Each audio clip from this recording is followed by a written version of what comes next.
لوگ جو اللہ پر، رسول پر، آخرت پر، آسمانی صحائف اور کتابوں پر، تقدیر کے خیر و شر پر، ان سارے ارکان پر ایمان کا دعویٰ کرنے والے لوگ ہیں، ان کو اللہ تعالیٰ نے یہ مخاطب کر کے کہا کہ اے ایمان والو، تم اپنے آپ کو بچاؤ، وَأَهْلِيكُمْ۔ کس کو کہا اللہ تعالیٰ نے؟ ایمان والوں کو۔ دو باتیں بہت غور سے سننے کی ضرورت ہے۔ اللہ تعالیٰ نے کہا اے ایمان والو، تم بچاؤ کس کو؟ قُوا أَنفُسَكُمْ، اپنے آپ کو، وَأَهْلِيكُمْ، اور اپنے اہل و عیال کو۔ کس سے؟ جہنم سے، جہنم کی آگ سے۔ نارا وقودها الناس والحجارہ، جس جہنم کے ایندھن انسان اور پتھر۔ اللہ تعالیٰ نے صرف یہی نہیں کہا کہ ایک مومن کی ذمہ داری یہ ہے کہ وہ اللہ کی فرما برداری، اللہ کی طاعت، اللہ کے احکام اور اوامر کی پابندی اور اللہ رب العالمین کی شریعت اور اس کے حدود کی پابندی کر کے اپنے آپ کو جہنم کی آگ سے بچا لے، بلکہ اللہ تعالیٰ نے کہا کہ اپنے ساتھ ساتھ اپنے اہل و عیال کو بھی بچائے۔ یعنی یہ ذمہ داری ہے، یہ ایک فریضہ ہے، دینی اور ایمانی فریضہ ہے، اور اللہ رب العالمین کا تاکیدی حکم ہے کہ ماں باپ، گارجین اور سرپرست یہ بچائیں اپنے آپ کو اور اپنے اہل و عیال، اپنے ماتحت، اپنے بچوں، اپنے بیٹوں، اپنی بیٹیوں اور اپنے سارے اقارب کو۔ کس سے؟ جہنم سے۔ یہ ذمہ داری ہے۔ اب یہ آگ، جہنم کی آگ سے بچانے کا معنی کیا ہے؟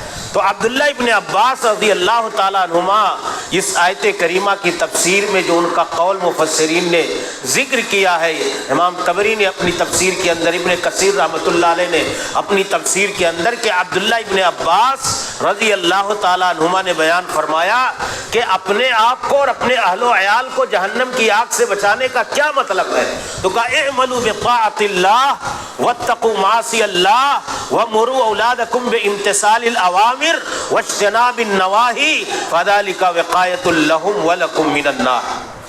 کہ اے لوگو، تم خود اللہ رب العالمین کے اوامر کی پابندی کرو، اللہ رب العالمین کے احکام کو مانو، اعملوا بطاعت اللہ، اللہ رب العالمین کی طاعت اور فرما برداری کرو، واتقوا معاصی اللہ، اور اللہ رب العالمین کی نافرمانی سے بچو، یہ اپنے آپ کو۔ پھر کہا وَمُرُوا أَوْلَادَكُمْ بِامْتِثَالِ الْأَوَامِرِ، اپنی اولاد کو، اپنے بچوں کو اللہ رب العالمین کے احکام بجا لانے کا حکم دو۔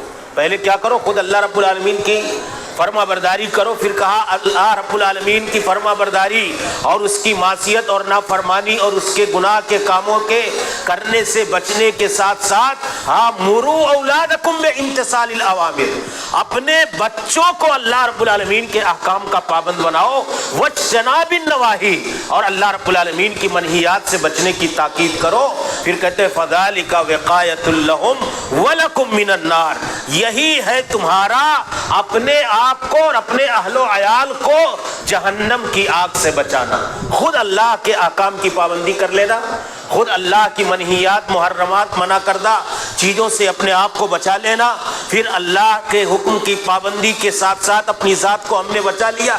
پھر دوسری ذمہ داری کیا ہے؟ اللہ کے احکام کی پابندی کا حکم اپنے بچوں کو بھی دے، یہ والدین کی ذمہ داری ہے۔ اللہ کی منہیات، سب سے بڑا ممنوع، سب سے بڑا حرام کیا ہے؟ شرک۔ جو اللہ کی محرمات ہیں، جو اللہ کی ممنوعات و منہیات ہیں، جو اللہ کی منع کردہ چیزیں ہیں، ساری چیزوں سے اپنے بچوں کو دور کرنا ہے۔ یہ ہے اپنے آپ کو اور اپنے اہل و عیال کو جہنم کی آگ سے بچانا۔ اب جہنم کی آگ، اس دنیا میں کتنے لوگ ہیں اس حوالے سے فکر مند کہ ہم اپنے بچوں کو بچائیں؟ کتنے لوگوں کو فکر ہے جہنم کی آگ سے بچانے کی فکر؟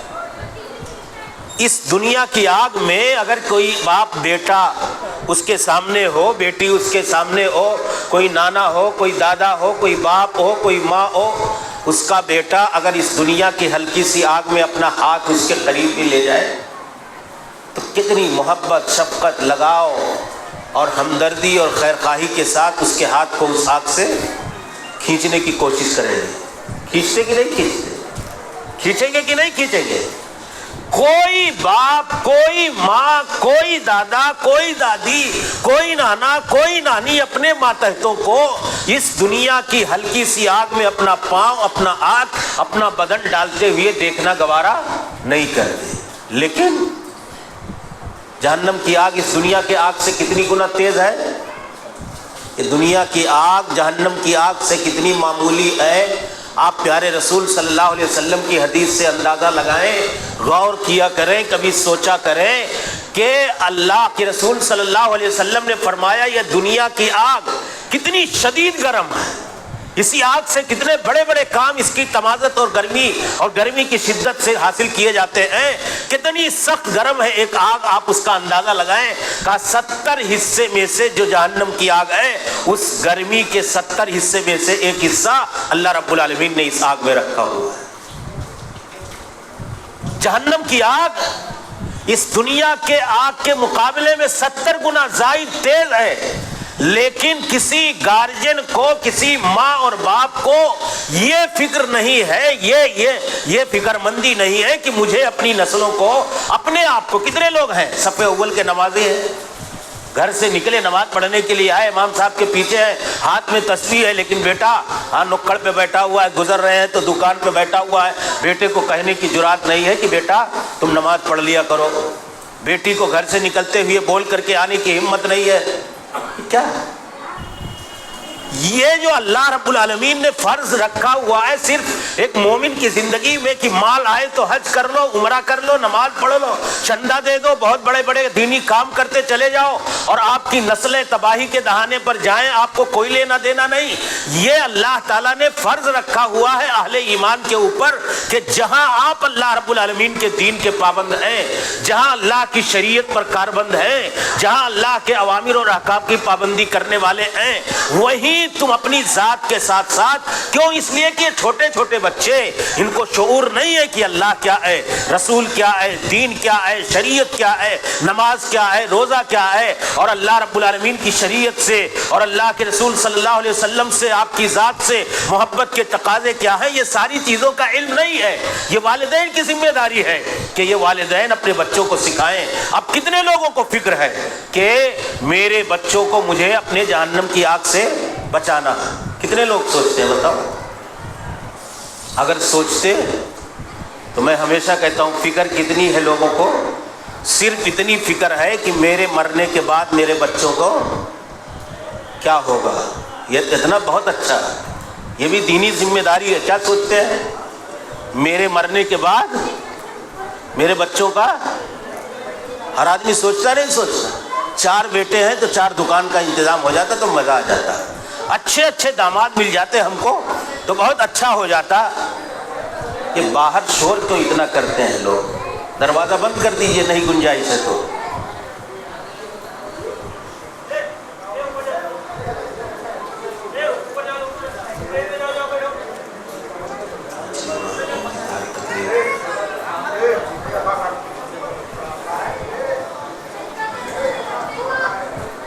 آدھے لوگوں کا دماغ ادھر ہے، آدھے لوگوں کا میری طرف ہے، آدھے لوگوں کا کہیں اور ہے. تو میں کیا تقریر کروں؟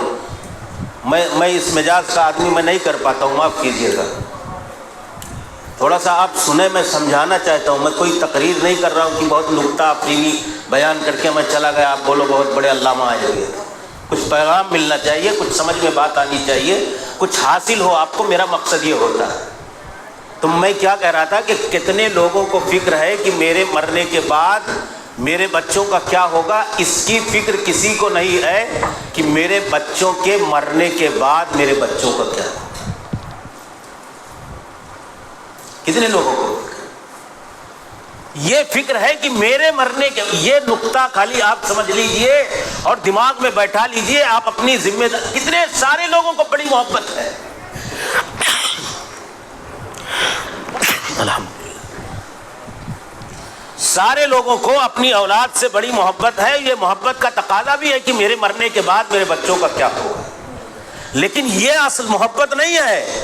اصل محبت جو آخرت کی کامیابی ہے، دنیا سے جانے کے بعد آخرت میں کامیابی کی کلید اور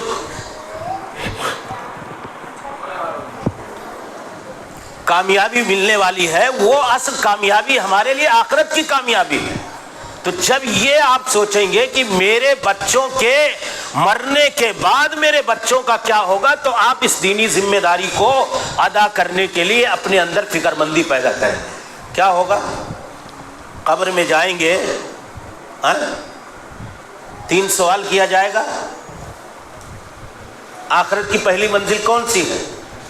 یہ سوچئے، یہ نہیں کہ میرے مرنے کے بعد میرے بچوں کا کیا ہوگا، میرے بچوں کے مرنے کے بعد میرے بچوں کا کیا ہوگا، ان سے سوال کیا جائے گا، اور ان کی آخرت کی دنیا میں، یہ اصل ہمدردی ہے آپ کی، کہ یہ دنیا نہیں، دنیا تو اس دنیا کی تھوڑی سی معمولی زندگی کسی بھی حال میں گزر جائے گی، لیکن آخرت کی زندگی کہاں ویسے بننے والی ہے۔ اب آخرت کی پہلی منزل کیا ہے؟ بولو۔ قبر میں کیا سوال کیا جائے گا؟ من رب کا، ما دینو کا، من نبیوں کا۔ ایک مولانا رکھ لو بہت بڑا، اور کوچنگ سینٹر کوئی کھول لے اور سب کو رٹا دے کہ جب فرشتے آئیں گے تو بول دینا ربی اللہ ربی اللہ ربی اللہ، تو کیا جواب دے لے جائے گا؟ رٹے، خوب دن بھر رٹے، نہ نماز پڑھے، نہ روزہ رکھے، نہ کچھ کرے، اور نہ اللہ کے بارے میں جانے۔ ایک کوچنگ سینٹر کھول لے مولوی کہ فرشتے جب منکر نکیر کی شکل میں آئیں گے تو ربی اللہ کہہ دینا، میرا دین اسلام ہے، میرے نبی محمد صلی اللہ علیہ وسلم ہے، یہی جواب دے دینا۔ یہی وہاں آئے گا ہوش، وہاں عقل کام کرے گی۔ کب جواب دے گا؟ جب وہ اللہ رب العالمین کو کما حق ہو پہچان لے گا، جب وہ اپنے رسول کے بارے میں ایمان لانے کے تقاضوں کو جانے گا، جب وہ اپنے دین اسلام پر عمل کرنے اور دین اسلام کو اسلام ماننے کا تقاضا کیا ہے اس کو جانے گا، تب ان فرشتوں کے سوالوں کا جواب دے گا۔ اور اگر یہ بات اس کو معلوم نہیں ہے تو وہیں سے اس کی آخرت کی پہلی منزل فساد کا، بگاڑ کا، ناکامی اور نامرادی کا، خسارے کا سامان بنتی گئی، اور پھر اس کی پوری آخرت تباہ ہو جائے گی۔ یہ مسلمانوں کا بنیادی کورس ہے، جسے علماء عقیدہ نے کہا اصول ثلاثہ۔ اللہ رب العالمین کے بارے میں کتنے لوگ ہیں جو اپنے بچوں کو گھروں میں بیٹھا کر کے پوچھتے ہو کہ اللہ رب العالمین کہاں ہے؟ بولو۔ 15 سال کے نوجوان سے پوچھ لو کہ تمہارا ایمان کیا ہے اللہ کے بارے میں کیا بولوں آگے؟ جانتے ہیں رسول کے بارے میں کیا عقیدہ ہے؟ لچھے دار تقریر سنو، مزہ آتا ہے، بس بہت مزہ آتا ہے تقریر میں، بنیادی چیزیں ہمیں نہیں معلوم ہوتی، معاف فرمائیے۔ ارکان ایمان پوچھ لو، ارکان اسلام پوچھ لو، تو جو ارکان نہیں جانے گا، اور ارکان ایمان جاننے سے صرف کافی نہیں ہونے والا ہے۔ اللہ پر ایمان لانے کا کیا مطلب ہے؟ رسول پر ایمان لانے کا کیا مطلب ہے؟ نبی پر ایمان لانے کا کیا مطلب ہے؟ فرشتوں پر ایمان لانے کا کیا مطلب ہے؟ یہ ہر مومن صاحب ایمان جس کو جنت کی جستجو اور طلب ہے، یہ اس کی فکر ہونی چاہیے کہ میں اپنے رب کو، اللہ کو، دین کو، شریعت کو جانوں، اور اتنا کورس ہر مسلمان کو کرنا چاہیے، اور یہ ہر والدین اور گارجین کی ذمہ داری ہے کہ وہ اپنے بچوں کو اتنا کورس کرائیں، تب جا کر کے ان کے لیے جنت کا۔ کتنے لوگ ہیں جو خود نہیں جانتے اللہ کے بارے میں ان کا عقیدہ؟ یہ آپ سمجھتے ہوں گے بہت موٹی سی بات ہے، رفع یدین کا مسئلہ جان لیا، نماز پڑھنا شروع کر دیا، اور اہل حدیث اور فلانا میں فرق کیا ہے سب سمجھ لیا۔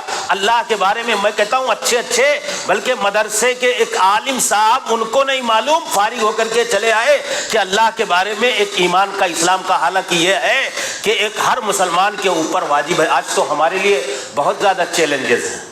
آج میں اسی لیے کہتا ہوں کہ آج ہماری نسلوں کے عقید و ایمان کی حفاظت کرنا یہ ہماری بہت بنیادی ذمہ داری بھی ہے، اور ہمارے ساتھ چیلنج بھی ہے۔ آج ہماری تہذیب، ہماری ثقافت، ہمارے کلچر، ہماری شریعت، ہمارے دین کے بھیڑیے یہ سارے جو گھومتے ہیں ادھر ادھر، ان کو تو چھوڑ دو، موبائل اور ٹی وی کی شکل میں، اور اسکرین کی شکل میں، کمپیوٹر اور ٹیلی ویژن کے مانیٹر کی شکل میں ہمارے گھروں کی چہار دیواری میں گھسے ہوئے ہیں۔ جو ہماری نسلوں، ہماری اپنی اولاد اور بچوں کے دین، ایمان، عقیدہ، تہذیب، ثقافت، تمدن، کلچر اور جینے اور رہنے کا سلیقہ اور طریقہ کیا ہونا چاہیے ایک مسلمان کی حیثیت سے، سب کو خراب کر رہے ہیں۔ اور یہ ہمارے اوپر چیلنج ہے کہ ہم اپنی نسلوں کو ان سارے مسائل سے، جیسے بھیڑیا کوئی منہ بائے ہوئے کھڑا ہو اور آپ اپنے آپ کو اس سے بچا رہے ہو، یہی حال آج اس زمانے میں ہمارے اپنے سماج کی صورتحال ہے۔ یہ ہمارے والدین کی ذمہ داری ہے کہ بھیڑیے چوطرفہ، ہمارے ایک تو عقیدے کے بھیڑیے ہیں، ہمارے ایمان کے بھیڑیے ہیں، جو گلی گلی کوچے کوچے پگڑی کی شکل میں ہمارے عقیدے کے بھیڑیے گھومتے ہیں۔ کیا مسلمانوں کو پیغام دیتے کہ اللہ رب العالمین ہر جگہ موجود ہے، وحدت الوجود کا عقیدہ، میں ان کو عقیدے کا بھیڑیا کہتا ہوں۔ یہ ہمارے عقیدے کو کھانے والے، ہمارے اوپر اٹیک اور حملہ کر کے، یلغار کر کے ہماری نسلوں کے عقیدے و ایمان کو بگاڑنے والے لوگ ہیں۔ اگر ہم نے اس چیلنج کے مقابلے کے لیے اپنی نسلوں کے عقیدے و ایمان کی حفاظت کے لیے کام نہیں کیا، ان کی تربیت، دینی تربیت، ایمانی تربیت، اعتقادی تربیت اور روحانی تربیت، جسمانی تربیت تو کر رہے ہیں، بیمار نہ ہو جائے، کھانا، یہ بھی ذمہ داری ہے، ڈاکٹر کے پاس لے کر کے پہنچتے ہیں، کپڑے کی ضرورت ہے دنیا میں جینے کی، یہ بھی تربیت آپ کی ذمہ داری ہے۔ لیکن آپ دینی، ایمانی، روحانی، اعتقادی اور شرعی تربیت کے حوالے سے، ایمان کی تربیت کے حوالے سے کتنے سنجیدہ ہیں۔ اب آپ بتائیں، میں کہہ رہا تھا کہ یہ بھیڑیے عقیدے کے، اگر آپ نے نہیں سمجھایا یہ اللہ کے بارے میں ہو گیا، رسول کے بارے میں عقیدے کے بھیڑیے، اگر آپ نے مسجد میں، مکتب میں دین کا علم حاصل کرنے کے لیے نہیں بھیجا، کسی عالم کے پاس اس کی مجلس میں شریک ہو کر کے دین کا صحیح عقیدہ، ایمان نہیں سمجھا، اب ایک مولوی آیا، اسٹیج لگایا، پگڑی باندھ کر کے اسٹیج کی کرسی پر بیٹھا، اس نے کہا کہ اللہ کے رسول عالم الغیب ہے، اور قرآن سے اس نے دلیل رکھ دی اس کے سامنے۔ اللہ کے رسول مختار کل ہیں، وہ چلتے پھرتے یا اپنا کمزور عقیدہ ایمان والا ہے، ساتھی کے ساتھ گیا، بیٹھ گیا اور اس نے کہہ دیا کہ اللہ کے رسول صلی اللہ علیہ وسلم مختار کل ہیں، حاضر و ناظر ہیں، نور ہے، بشر نہیں ہے۔ اب اگر آپ کی نسل کے اس چھوٹے سے بچے نے اپنے دین اور ایمان کے حوالے سے اللہ کے بارے میں صحیح عقیدہ حاصل نہیں کیا ہے، رسول اکرم کے بارے میں یہ ایمان اور عقیدہ بنیاد مضبوط نہیں ہے، ٹھوس اور مستحکم نہیں ہے کہ اللہ کے رسول ایک انسان ہیں، بشر ہیں، نبیوں اور رسولوں کے سردار ہیں، نور نہیں ہے، نور ہدایت ہیں، اللہ کے رسول حاضر و ناظر نہیں ہے، اللہ کے رسول مختار کل نہیں ہے، اللہ کے رسول عالم الغیب نہیں ہے، اگر یہ کسی مولوی اور عالم کی مجلس میں بیٹھ کر کے یا آپ نے اپنے گھر کے اندر دلائل کے ساتھ اس کے ذہن و دماغ میں یہ راسخ نہیں کیا ہوا ہے، تو وہ عقیدے کا بھیڑیا آپ کے بچے کے اوپر اٹیک کر دے گا اور اس کے دین اور ایمان کو کھا کر کے اس کو نہس نہس کر دے گا۔ یہ کون بچائے گا؟ کیسے بچائے گا؟ یہی ہے، اگر یہ فکر آ جائے اور جب بد اعتقادی کے ساتھ مرے گا، اللہ کے بارے میں غلط عقیدے کے ساتھ مرے گا، پیارے رسول صلی اللہ علیہ وسلم کے بارے میں بد عقیدگی کے ساتھ مرے گا اور اپنے دین کی بنیادی معلومات کے ساتھ ٹھوس بنیادوں پر نہیں مرے گا، تو جب وہ فرشتے قبر کی زندگی میں اس کے پاس سوال کرنے کے لیے آئیں گے تو آپ کا وہ بیٹا یا آپ ناکام و نامراد ہو جائیں گے۔ تو اس کا گھر کام آنے والا، اس کی بلڈنگ میں فلیٹ کام آنے والے، یہاں اس علاقے میں یا وسیع نالہ سپارہ میں ہر بچے کو آپ دکان دے دیں تو وہ دکان اس کے قبر کے سوالوں کا جواب دینے کے لیے ذریعہ اور سبب بننے والا، بولو نہیں، کیا بنے گا؟ جب آپ، میں یہی کہتا ہوں، ایک نقطہ میری تمام تقریر کا یہ دماغ میں بٹھا لیجئے کہ یہ مت سوچو کہ میرے مرنے کے بعد میری اولاد کا کیا ہوگا، میری اولاد کے مرنے کے بعد میری اولاد کا کیا ہوگا۔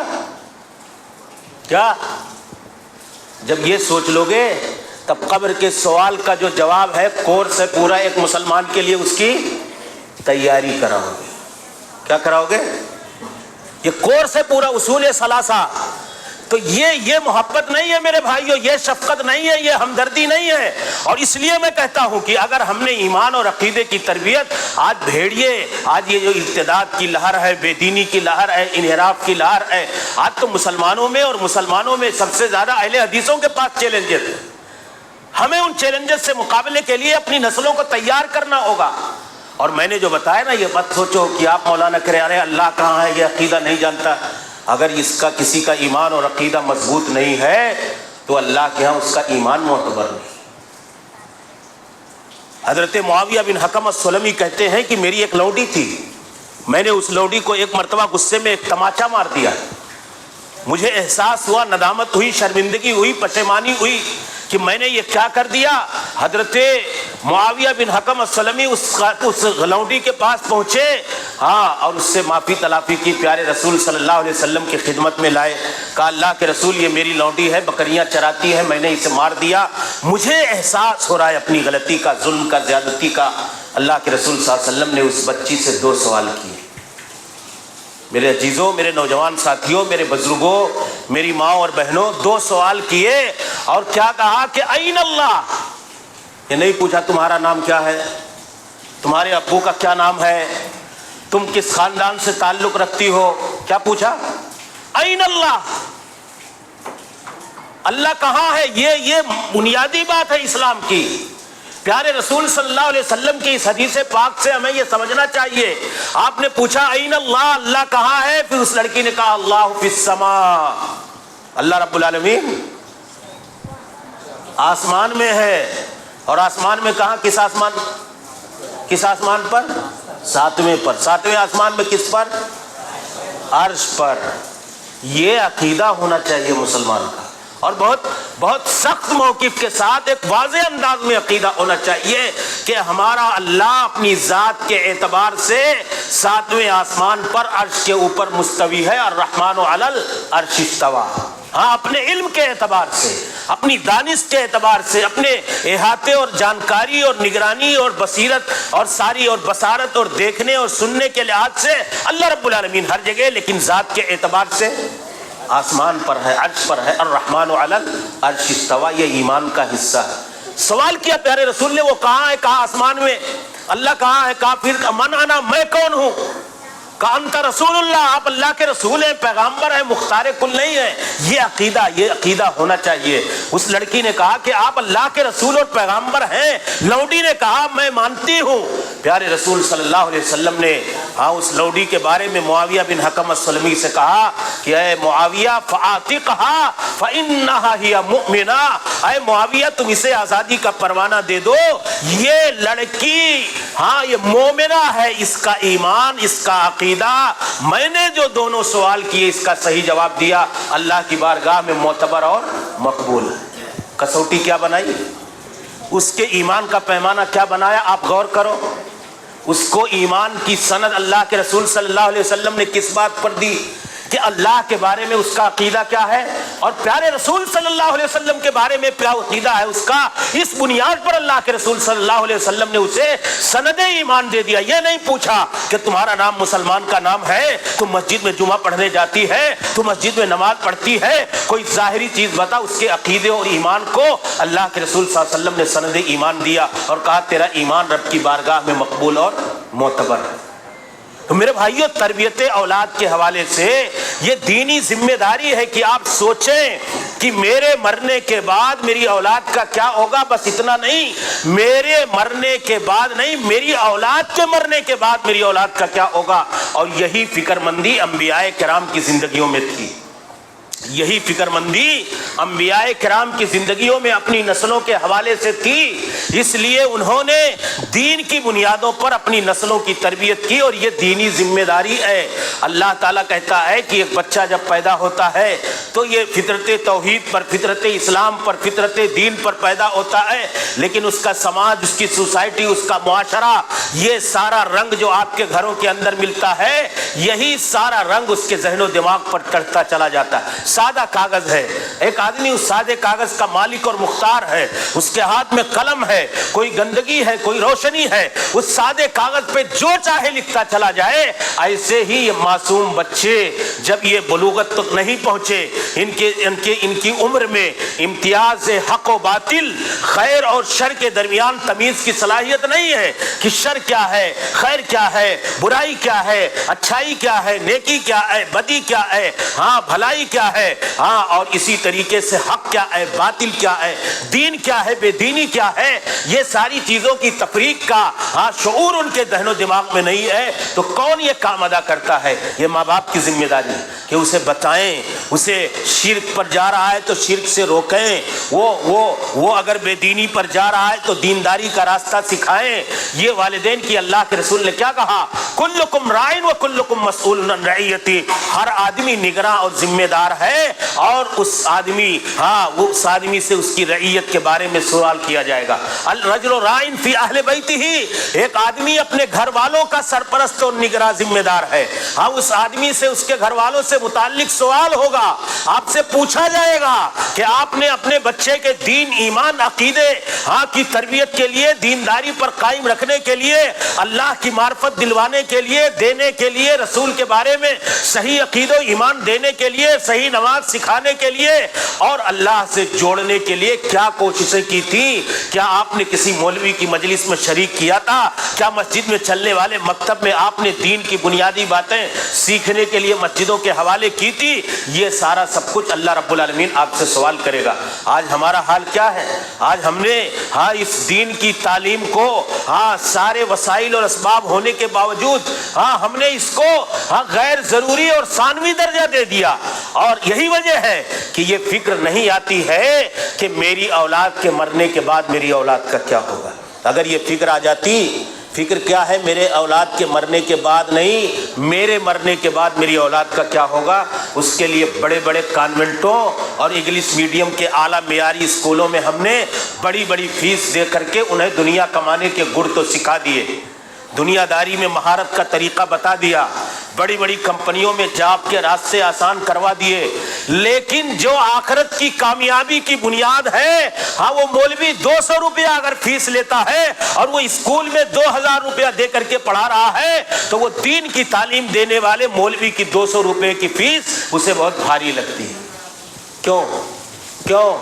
یہ فکر نہیں ہے. جو میں کہہ رہا ہوں ایک جملہ بار بار کہ میری اولاد کے مرنے کے بعد میری اولاد کا کیا ہوگا, اور یہ فکر نہیں ہے کہ آخرت کی زندگی اصل زندگی ہے, ہمیشہ ہمیش کی زندگی ہے, اس کی کامیابی اصل ہے. جہنم سے بچانا یہ ہماری دینی ذمہ داری ہے, یہ جہنم سے بچا لینا ہی اصل کمال ہے. اگر یہ فکر آ جائے تو پھر آدمی نمبر لگا کر کے آئے گا کہ مولوی صاحب میرے بچے کو عقید و ایمان سکھا دو, جیسے اسکولوں میں نمبر لگتا ہے. اسکول کس کا؟ کسی کرسچن کا, کسی غیر اسلامی تنظیم کا, لیکن پڑھتے کون ہے؟ سارے کے سارے مسلمان. لائن لگتی ہے. فکر یہ ہے کہ میرے بچوں کا بھوش بن جائے, مستقبل روشن ہو جائے. لیکن دین کے حوالے سے انبیاء کو دیکھو, حضرت یعقوب علیہ السلام جب اس دنیا سے جانے لگے تو انہیں اندیشہ تھا کہ مصر کے حالات خراب ہو رہے ہیں, میرے مرنے کے بعد کہیں, ارے نبوت اور رسالت کا پورا سلسلہ ہے ان کے خاندان میں, سمجھ رہے ہیں, پورا سلسلہ ہے ان کے خاندان میں, لیکن باوجود اس کے کہ یعقوب علیہ السلام کو اتنی فکر ہے, اللہ تعالیٰ نے ذکر کیا کہ ام کنتم شہداء اذ حضر یعقوب الموت اذ قال لبنیہ ما تعبدون من بعدی قالوا نعبد الہک و الہ آبائک ابراہیم و اسماعیل و اسحاق الہا واحدا ونحن لہ مسلمون. اللہ تعالیٰ نے کہا یاد کرو کہ یعقوب علیہ السلام کی جب وفات کا وقت قریب آیا تو یعقوب علیہ السلام نے, بچے شانت رہو تھوڑا سا, یعقوب علیہ السلام نے کہا کہ ام کنتم شہداء اذ حضر یعقوب الموت, جب یعقوب علیہ السلام, اللہ کہہ رہا ہے کہ جب ان کی وفات کا وقت قریب آیا تو انہوں نے اپنے بچوں سے جمع کرنے کے بعد ان سے پوچھا کہ ما تعبدون من بعدی, میرے مرنے کے بعد عبادت کس کی کرو گے؟ کون پوچھ رہا ہے؟ نبی اپنے بیٹوں سے. فکر تھی کہ کہیں یہ میرے بچے اپنی ان کی توحید کے حوالے سے, ان کے ایمان اور عقیدے کے حوالے سے یہ فکر مندی تھی کہ کہیں ان کا عقید و ایمان بگڑ نہ جائے, تو وہ ضمانت اور گارنٹی لے رہے, ما تعبدون من بعدی, میرے بعد تم عبادت کس کی کرو گے؟ سبوں نے کہا نعبد الہک و الہ آبائک ابراہیم و اسماعیل و اسحاق الہا واحدا ونحن لہ مسلمون. اے ابو جان آپ گھبرائیں مت, ہم آپ کے آبا و اجداد ابراہیم, اسماعیل, اسحاق کے الہ اللہ واحد ہی کی عبادت کریں گے اور کسی کے راستے پر نہیں جائیں گے. یہ انبیاء کی فکر مندی تھی. ایک نبی اپنی اولاد کے عقید و ایمان کے حوالے سے یا مرتے دم کیا کہیں گے؟ بیٹا کمپنی میں فلاں مینیجر سے سیٹنگ ہوتی تھی، اب تو میں چلا، اور یہ نمبر ہے اس کا، فائل وہاں ہے، وکیل میں جو مقدمہ چل رہا تھا فلاں وکیل سے ایسے سیٹنگ ہوتی تھی، اب تو میری دھک دھکی چل رہی ہے، آئی سی یو میں ہوں، دیکھتے رہنا کمپنی سے مال کیسے ملے۔ ہاں بیٹا دین پر رہو گے کہ نہیں، کتنے لوگ پوچھتے ہیں۔ بیٹا اللہ کی توحید پر مرو گے کہ نہیں، کتنے لوگوں کو فکر ہوتی ہے۔ یہی فکر اصل ہے۔ ابراہیم خلیل اللہ کو دیکھ لیجئے، جب لائے خانہ کعبہ کے پاس اسماعیل اور مائی ہاجرہ کو چھوڑ کر کے گئے تو کیا کہا؟ انی اسکنت من ذریتی بواد غیر ذی زرع عند بیتک المحرم ربنا لیقیموا الصلاۃ فاجعل افئدۃ من الناس تہوی الیہم وارزقہم من الثمرات۔ آج کہاں لے جا کر کے، کہیں بھی گیا کوئی مسلمان بس گیا، مسجد ہے کہ نہیں ہے، اسلامی ماحول کے لیے رہنے سہنے کا کوئی انداز ہے کہ نہیں ہے، بس گیا یہ مسلمان۔ اور پھر کیا ہوتا ہے؟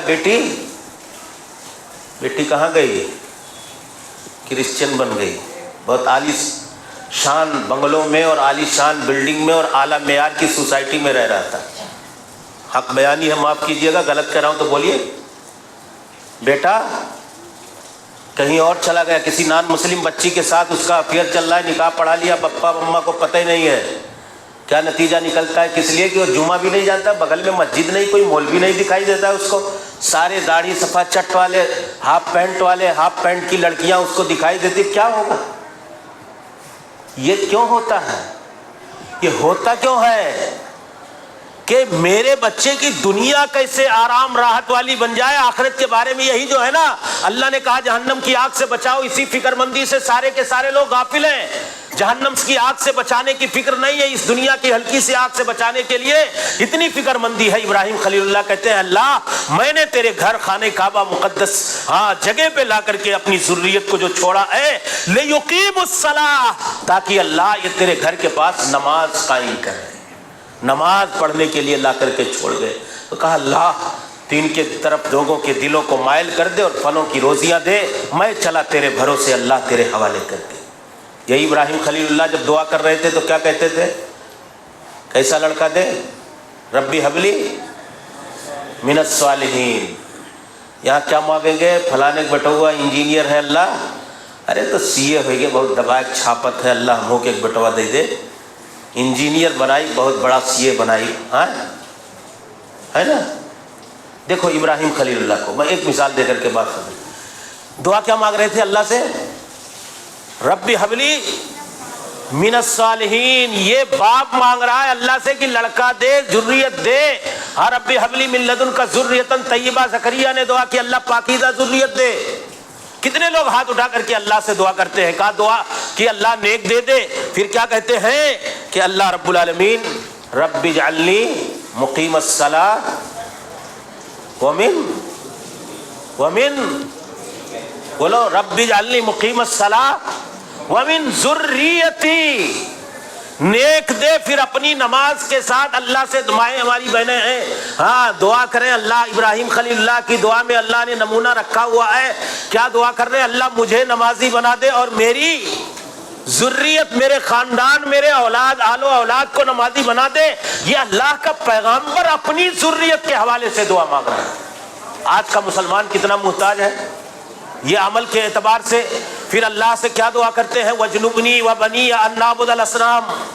اے اللہ اس نقطے پہ غور کریں کہ اللہ تو مجھے بچا لے اور میری اولاد کو کس سے؟ بتوں کی پوجا سے۔ کس سے بچا لے؟ یہ ابراہیم جو امام الموحدین ہیں، جس نے توحید کی خاطر ساری آزمائشیں، سارے مسائل، ساری پریشانیاں، سارے مصائب، سارے طرح کی تکلیفیں برداشت کی، اور جس نے توحید کی دعوت ہی کا کام کیا اپنی ذریت۔ اسی لیے علماء نے لکھا کہ جب ابراہیم اس بات سے مامون نہیں ہو سکتے کہ ان کی ذریت شرک سے محفوظ رہے، وہ اللہ سے دعا مانگ رہے ہیں، تو ایک عام آدمی کتنا بڑا محتاج ہے اللہ سے اس دعا کا۔ کتنے لوگوں کو یاد ہے کیا مانگتے تھے؟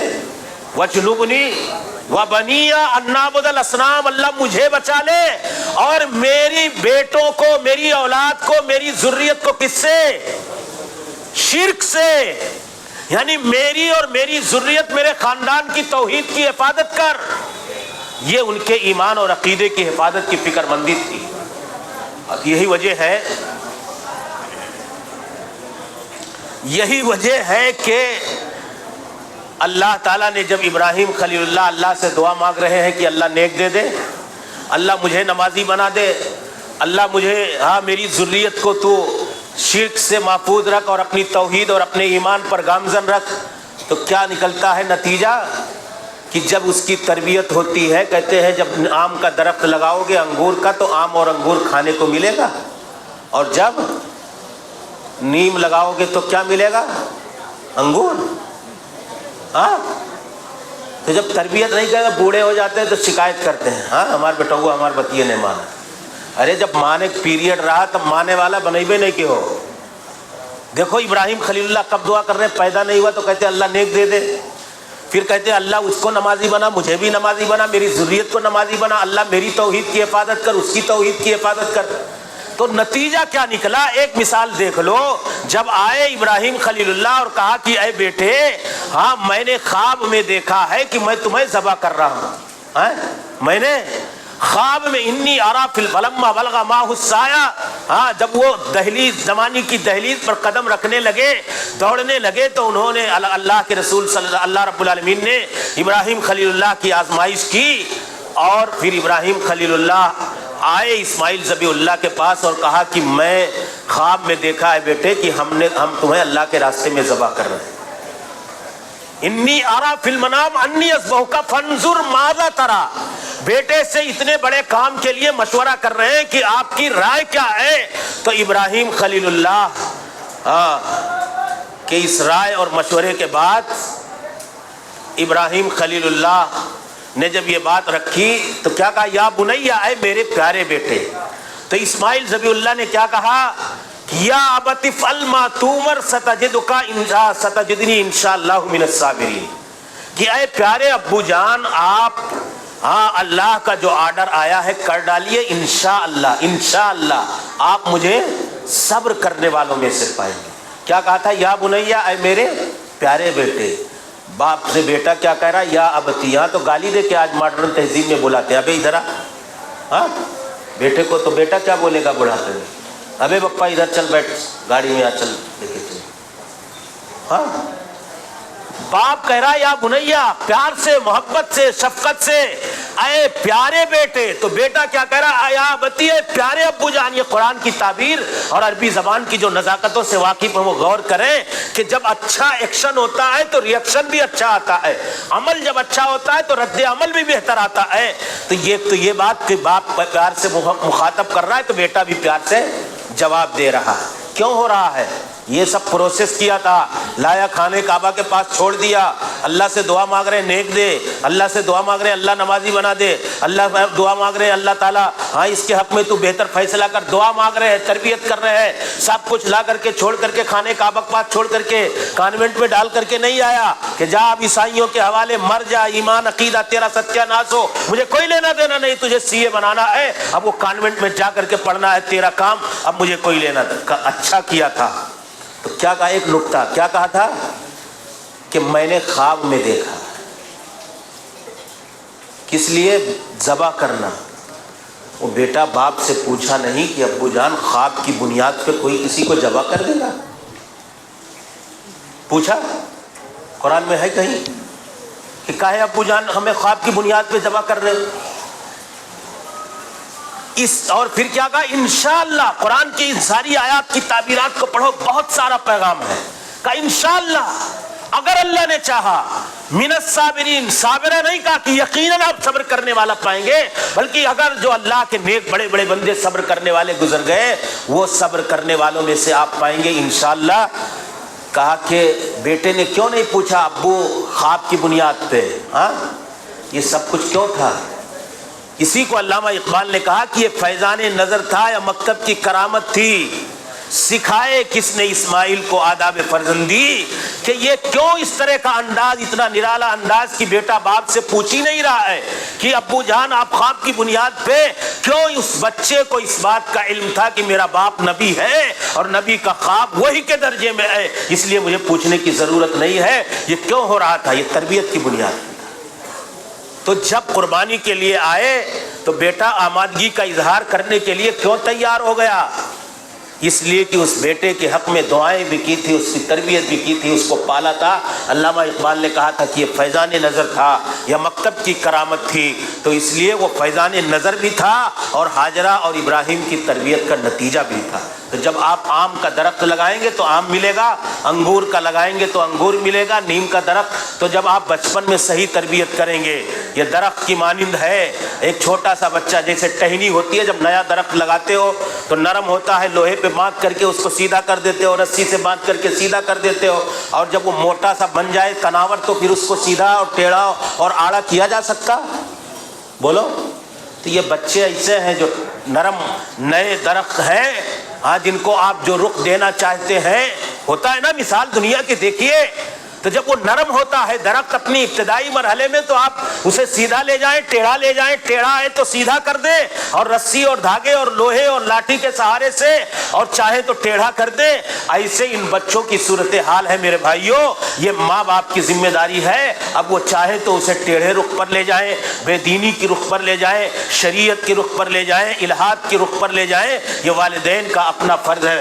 کل مولود یولد علی الفطرہ فابواہ یہودانہ او یونصرانہ او یمجسانہ، ہر بچہ اسلام پر پیدا ہوتا ہے، توحید پر پیدا ہوتا ہے، دین پر پیدا ہوتا ہے، شریعت کی محبت پر پیدا ہوتا ہے، اس کے ماں باپ اسے یہودی نصرانی مجوسی بناتے ہیں۔ تو جب آپ کی فکر ہوگی کہ مجھے مسلمان بنانا ہے، دیندار بنانا ہے، شریعت کا پابند بنانا ہے، تو آپ اپنی اس فکر کے ساتھ اس کی دین کے راستے پر لے جانے کی کوشش کریں گے۔ آپ عقید و ایمان کی تربیت کیجئے میرے بھائیوں۔ نہ میں اس بنیادی بات کو کہہ پایا جو میرا مقصد تھا، اور نہ کہنے کا ماحول ہے۔ اس ماحول میں تقریر کرنا بہت مشقت کا کام ہے، سمجھ رہے ہیں، بہت مشقت کا کام ہے۔ اللہ تعالیٰ جو میں نے کہا ہے آپ کو سمجھنے کی توفیق عطا فرمائے، اور اللہ تعالیٰ ہم سب کی کوششوں کو قبول فرمائے، اور دین اور ایمان اور عقیدے کی تربیت کیجیے، اپنے بچوں کے عقید و ایمان کی حفاظت کی فکر کیجیے۔ آج یہ جو ارتداد ہے، بے دینی ہے، انحراف ہے، الحاد ہے، یہ سب علم کی کمزوری کی بنیاد پہ۔ اگر آپ دین کا شعور نہیں دیں گے، دین کی تعلیم نہیں دیں گے، دین کی تربیت نہیں کریں گے، یہ بیٹیاں کیوں ایمان کا سودا کر رہی ہیں؟ اسی تربیت کے فقدان کے نتیجے میں۔ ہاں، ام سلیم تھیں، ابو طلحہ بہت بڑے آدمی تھے، پیغام نکاح لے کر کے آئے ام سلیم کے پاس، بہت بڑے رئیس آدمی، اپنے دور کے صاحب ثروت اور بااثر آدمی تھے۔ ام سلیم کے پاس پیغام نکاح لے کر کے آئے اور کہا کہ میں آپ سے شادی کرنا چاہتا ہوں۔ ام سلیم نے ابو طلحہ کے پیغام نکاح کو ٹھکرا دیا اور ریجیکٹ کر دیا۔ آج کیا ہوتا ہے، کوئی لڑکی دنیاوی اعتبار سے کسی کو بہت بڑا جاب پر دیکھ کر کے، کامیاب دیکھ کر کے، مسلمان کی اچھے گھرانوں کی بیٹی اپنے ایمان کا، عقیدے کا سودا کرتی کہ نہیں کرتی ہے؟ بولو۔ جا رہی ہے دوسروں کے ساتھ کورٹ میرج کر کے مسلمان سے غیر مسلم بن رہی ہے کہ نہیں بن رہی ہے؟ دنیا کی محبت۔ اس کی وجہ کیا ہے کہ انہیں ایمان کا، اسلام کا، توحید کا جو سرمایہ ہے، اس کی دولت ہے، اس کی عظمت کا احساس نہیں ہے۔ ام سلیم نے کہا ابو طلحہ تم تو میرے پاس پیغام نکاح لے کر کے آئے ہو، لیکن ایک بات سنو، میں آپ سے نکاح نہیں کر سکتی۔ کیوں؟ اس لیے کہ آپ کافر ہو، میں مومنہ ہوں۔ کیا کہا؟ آپ کافر ہو، میں مومنہ ہوں، آپ مشرک ہو، میں موحدہ ہوں، آپ اپنے ہاتھوں سے تراشے ہوئے بتوں کی پوجا کرتے ہو، اور میں ایک اللہ کی عبادت اور بندگی کرتی ہوں، میرا آپ کا میل نہیں کھاتا۔ ہاں، جاؤ تم رسول اکرم صلی اللہ علیہ وسلم کے دربار رسالت مآب میں کلمہ شہادت کا اقرار کر کے آؤ، میں آپ سے نکاح کرنے کے لیے تیار ہوں، اور تم مسلمان ہو جاؤ گے تو میں تم سے اپنی شادی، اپنا نکاح کر لوں گی، اور تم سے مہر بھی نہیں لوں گی۔ تمہارا یہی اسلام قبول کرنا میرے لیے مہر کے درجے میں ہوگا۔ اسی لیے ابن حجر اسقلانی رحمۃ اللہ علیہ نے کہا کہ ام سلیم کے نکاح سے زیادہ پاکیزہ مہر کسی اور خاتون کا نہیں۔ ابو طلحہ گئے اور پیارے رسول صلی اللہ علیہ وسلم کی دربار میں انہوں نے ایمان اور اسلام قبول کیا، اور ایمان اور اسلام قبول کرنے کے بعد آ کر کے ام سلیم سے نکاح کیا۔ تو یہ اس لیے میرے بھائیوں، ام سلیم رضی اللہ تعالیٰ عنہا جیسی خاتون اپنے ایمان اور اسلام کی قدر و قیمت اور عظمت کو سمجھتی تھی، اپنے دین کی عظمت کو سمجھتی تھی، اس لیے انہوں نے ابو طلحہ کو مجبور کر دیا۔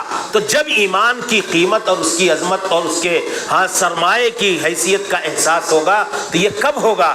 جب آپ اپنے بچوں اور بچیوں کے ذہن و دماغ میں ایمان اور اسلام کی محبت ڈالیں گے، توحید کیا ہے وہ بتائیں گے، شرک کیا ہے وہ بتائیں گے، اللہ کے دین سے جڑنے کی کوشش کریں گے، تو یہ سب سارے حالات ہوں گے۔ اللہ سے دعا ہے کہ اللہ العالمین ہم سب کی کوششوں کو قبول فرمائے، اور اللہ تعالیٰ جو کہنے کی توفیق دے، اللہ ہم سب کو عمل کی توفیق عطا فرمائے، اور اللہ تعالیٰ اس اجتماع اور اجلاس کو ہم سب کی اصلاح اور تربیت کا ذریعہ بنائے، آمین۔ وآخر دعوانا الحمد للہ رب العالمین، السلام علیکم ورحمۃ اللہ۔